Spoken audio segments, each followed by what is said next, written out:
We are tracking the tropics tonight, where once again the wrong kind of history is being made.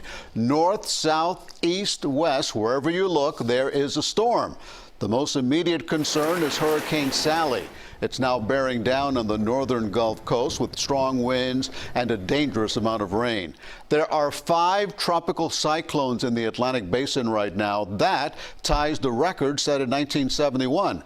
Let's begin our coverage with CBS 4 Chief Meteorologist Craig Setzer. Craig?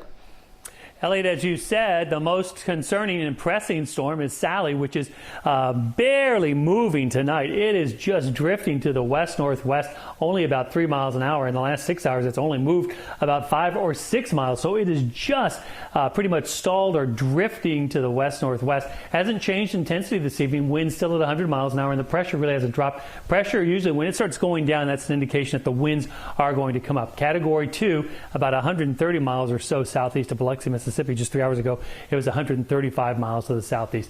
Hurricane warnings remain in effect. Parts of the western Florida panhandle all the way down to New Orleans, still under the hurricane warning there. And here is the threat cone with this slow northwest motion, then turning to the north.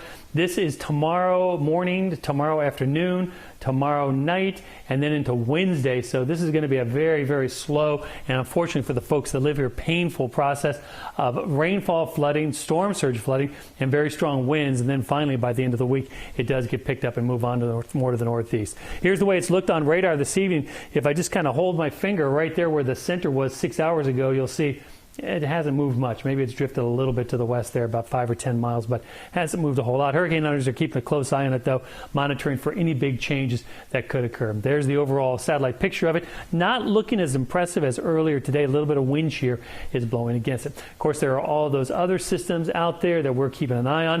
We'll have more on that, plus our local forecast that's coming up.